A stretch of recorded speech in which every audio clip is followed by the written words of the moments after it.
How's it going on? Welcome back to the channel. So on this video we're going to be going over some of the issues and recalls we have been seeing with the 23 to 25 Honda CR-V 1.5T. So a couple weeks ago I made a video on the hybrid version of this, so if you want to check it out, I'll have it in the description section down below.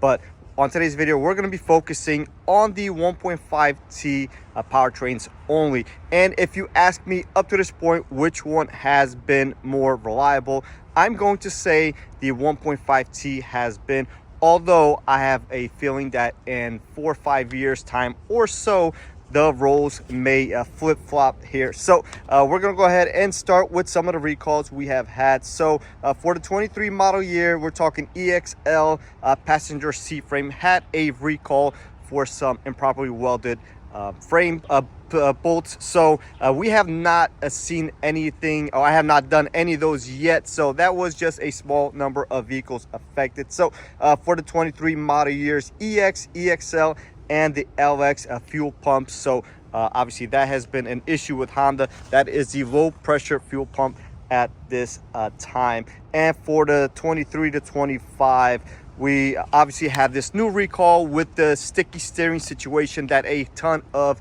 consumers have had issues with over the years. Now that recall is pretty fresh. We're finally starting to get some inventory on the parts to repair these vehicles. So just give us a little bit of time here, give your local dealer a little bit of time. Now the recall should be officially active and available for the consumer starting sometime mid to late November. So depending on what time you are seeing this video, it may or may not be available in mass quantities. So wait for a notification letter in the mail, or if you go to your dealer and they pull up the VIN status and it's on there and they can do it, then that time they will do it for you.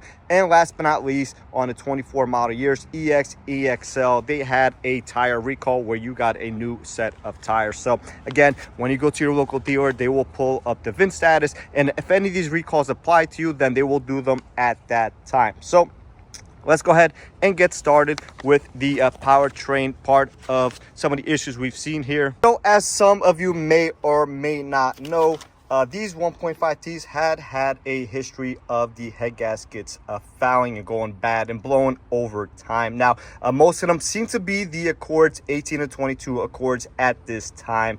Now, we do see some on the older generation CR-Vs, none yet on these, and I have seen one or two nearing 100,000 miles, which is a good sign, although still too early to tell on a mass quantity. So we'll have to keep an eye on that, see kind of how that goes. Now, rodent damage has been a big issue. Typically, they like to focus on this area, and this sensor right over here is something they like to chew on, along with the cylinder number 4 coil wire right here. But doesn't mean they can't attack or damage anywhere else. Also, on the older ones, we saw some EPS harness damages here. We haven't seen any on these yet, so that is a good sign. Although anytime there's rodent activity, they could go ahead and chew anywhere, but typically what we see is here. Now on a hybrid, there is a cover here. Now there is also some accessory covers you may be able to buy and purchase, at least for the older ones. So something you may want to look into if you live in a rodent infested area, so somewhere colder in a city type environment. So if you see any droppings under here, take a look under your hood once a month or once a week, whatever suits your needs, and just take a look. If you see any activity, some stains, some droppings, then at that time you need to address that. And I made a video on how to address this also. I'll post it in the description section down below if you want to go and check it out. But relatively speaking, we have not seen any issues, no injector issues or anything like that so far in this, which is good and promising. But again, still a little bit too early to tell how this all plays out in the long run. So the second biggest issue here is we have seen plenty of these radar stolen here, so it pops out real easy. They do sell a radar bracket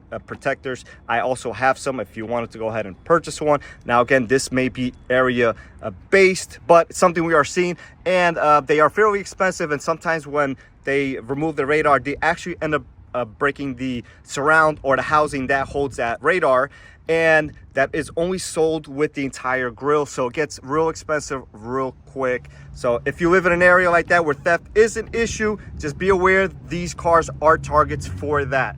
So I actually had one with a wild whistle on the highway, and it ended up being that there were seam sealer missing in between where the windshield goes and the rest of the body on the firewall. So not the actual windshield was the issue, but right underneath it where the two metals attach was missing a significant amount of adhesive. So if you had any of those issues, let me know in the comment section down below. But I only had one of those cases, and I was able to track it down fairly quickly by taping down the cowl here, this insert, and my noise went away. So I knew I had to be somewhere in that area, took a borescope and was able to pinpoint that and just repair that at that point.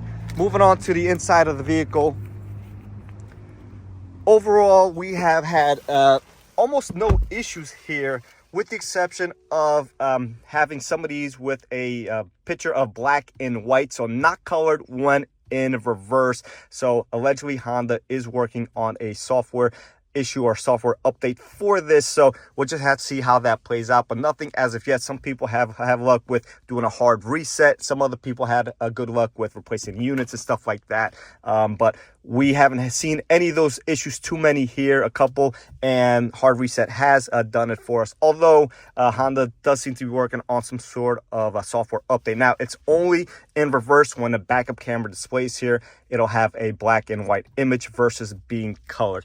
Other than that, inside the interior, we have been pretty solid here. Now, I'm going to point this out like I do in almost every other video. This is a bad location for this. This would be much better suited right in this area here.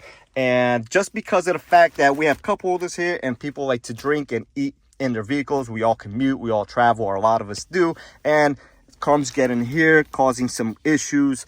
And obviously, if there's liquid damage or crumbs or anything like that, then it's not going to be covered by Honda, which isn't a huge deal. You just have to be cautious of what you're doing around in this area. Again, some of the Hondas have the parking brake and stuff like that in this area here, and even the drive modes, they could have simply put them anywhere else, but it is what it is. This is just how they designed this vehicle. Moving on, we're just going to point out that this vehicle does come with a donut as a spare, versus the hybrids do not come with that. They come with a compressor with some fix-a-flat chemical in there, so this is a much better option in my opinion. But it is designed this way because we don't have any hybrid powertrain components here, and we could fit a spare here on a hybrid. That is not an option. So overall, these cars have been pretty good. My only real concern would be that 1.5T in the long run, but we'll kind of see how that plays out here. I made a video on why I think